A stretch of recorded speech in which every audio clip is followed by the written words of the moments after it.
भाजप युवा मोर्चाच्या कार्यकर्त्यांनी आंदोलन केल्यानंतर आता युवक काँग्रेसचे कार्यकर्ते सुद्धा भाजपच्या कार्यालयावर चाल जाण्यासाठी गोळा झालेले आहेत।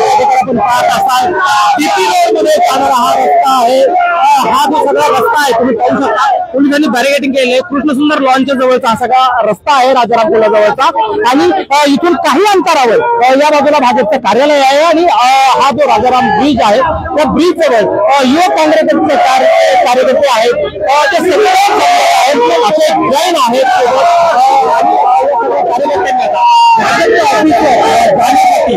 हे सगळं ठिकाणी लावलेलं आहे। कार्यकर्ते चढून पलीकडे जाण्याचा प्रयत्न कारण काँग्रेस भवनवर आंदोलन करण्यासाठी भाजपचे कार्यकर्ते जमले होते बालगंधर्व चौकामध्ये, आणि त्यानंतर जर आपण आता पाहत असाल तर हे सगळे जे युवक काँग्रेसचे कार्यकर्ते आहेत ते बॅरिकेडच्या पलीकडे जाऊन आपल्याला भाजपच्या जे कार्यालयावर आहे ते आंदोलन करायचं आहे। नॅशनल हेराल्ड प्रकरणातून सगळा हा जो देशामध्ये राजकारण आहे सध्या ते पेटलेलं आहे, आणि आपण जर आता पाहू शकत असाल तर हे सगळे युवक काँग्रेसचे कार्यकर्ते आहेत या ठिकाणी जमलेले आहेत। आपण पाहत असाल तर हे युवक काँग्रेसचे सगळे कार्यकर्ते आहेत, पोलिसांचा मोठा बंदोबस्त आहे, आणि भाजपच्या कार्यालयावर जाण्यासाठी हे जे युवक काँग्रेसचे भाजपचं कार्यालय आहे अगदी थोड्या अंतरावर, आणि इकडे राजाराम ब्रिज आहे, आणि या ब्रिजवर कृष्णसुंदर लॉनच्या अगदी शेजारी हे सगळे कार्यकर्ते आहेत ते जमलेले आहेत। मात्र पोलिसांनी जे आहे ते बॅरिकेडिंग या ठिकाणी केलेलं आहे, आणि या कार्यकर्त्यांना अडवलेला आहे। मोठा पोलीस बंदोबस्त या ठिकाणी या डीपी रस्त्यावर लावलेला आहे। वाहतूक जी आहे ती एकेरी मार्गावरनं वळवलेली आहे। खरं तर हा जो सगळा प्रकार आहे तो सगळा प्रकार आपण जर पाहत असाल तर तो नॅशनल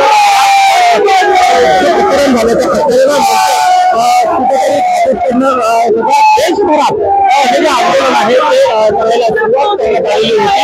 त्याच अनुषंगाने भारतीय जनता पक्षाकडून युवा मोर्चाकडून काँग्रेस भवनवर आंदोलन करणार सांगितलं होतं, आणि त्यानंतर काँग्रेस भवनमध्ये जे काही काँग्रेस कार्यकर्ते जमलेले होते, आणि हे सगळे कार्यकर्ते जसे भाजपचे युवक मोर्चाचे जे कार्यकर्ते आहेत ते काँग्रेस भवनवर जर चालून आलेच तर मात्र आम्ही जशाच तसं उत्तर देऊ। काँग्रेसचे शहर अध्यक्ष अरविंद शिंदे यांनी हे लाठ्या काठ्या आणि दगडं घेऊन आम्ही तयार आहोत, जर तुम्ही त्या पद्धतीने आलो तर त्याच पद्धतीने उत्तर दिलं जाईल असा पवित्र आहे ते काँग्रेसने यावेळेस घेतल्याचं आपल्याला पाहायला मिळालं होतं। हा जो पवित्र आहे काँग्रेसने तो घेतल्याचं आपल्याला पाहायला मिळालं होतं। मात्र आता त्यानंतर बालगंधर्व चौकामध्ये मोठं जे आंदोलन आहे ते पाहायला मिळालं। कुठेतरी युवक काँग्रेसचे जे कार्यकर्ते आहेत ते सगळे कार्यकर्ते काँग्रेस भवनकडे चाल करून जायला निघाले होते, मात्र थोड्याच अंतरावर पोलिसांनी त्या कार्यकर्त्यांना रोखले। काँग्रेस भवन या ठिकाणी जाण्यासाठी परवानगी नाकारली, आणि कार्यकर्त्यांनी आहे ते आंदोलन त्या ठिकाणी थांबवलं होतं। मात्र आता जर तुम्ही काँग्रेस भवनवर चाल करून येत असाल तर युवक काँग्रेस सुद्धा आता भाजपच्या कार्यालयावर जाऊन आंदोलन करणार, आणि जशा तसं उत्तर देणार असं या सगळ्या कार्यकर्त्यांचं युवक काँग्रेसच्या कार्यकर्त्यांचं म्हणणं होतं, आणि त्यानुसारच युवक काँग्रेसचे कार्यकर्ते इथे भाजप कार्यालयाकडे जायला निघाले। मात्र अगदी थोड्या अंतरावर या सगळ्या कार्यकर्त्यांना त्या ठिकाणी अडवलेलं होतं। भाजपचे कार्यकर्ते भाजप कार्यालयाकडे निघाले, ते सगळे एकत्रित जमलेले होते, त्यांच्या आंदोलनाला परवानगी होती का? हे मला माहित नाही, या ठिकाणी कुठल्या आंदोलनाला परवानगी दिलेली नाही। हे आंदोलन आहे ते या ठिकाणी आता सुरू झालेलं आहे, आणि आता काही वेळातच पोलीस सगळ्या कार्यकर्त्यांना ताब्यात घेतील, कारण तशी प्रक्रिया देखील आता सुरू झालेली आहे। या कार्यकर्त्यांना ताब्यात घेण्यासाठी मोठे पोलीस या ठिकाणी जमा झालेले आहेत। हा सगळा जो गोंधळ आहे पुण्यामध्ये साधारणपणे 4:30 वाजण्याच्या सुमारास हा सगळा गोंधळ पुण्यामध्ये सुरू झाला। काँग्रेस विरुद्ध भाजप हा सगळा आंदोलन आहे तो या ठिकाणी सुरू झालेला आपल्याला पाहायला मिळत होतो।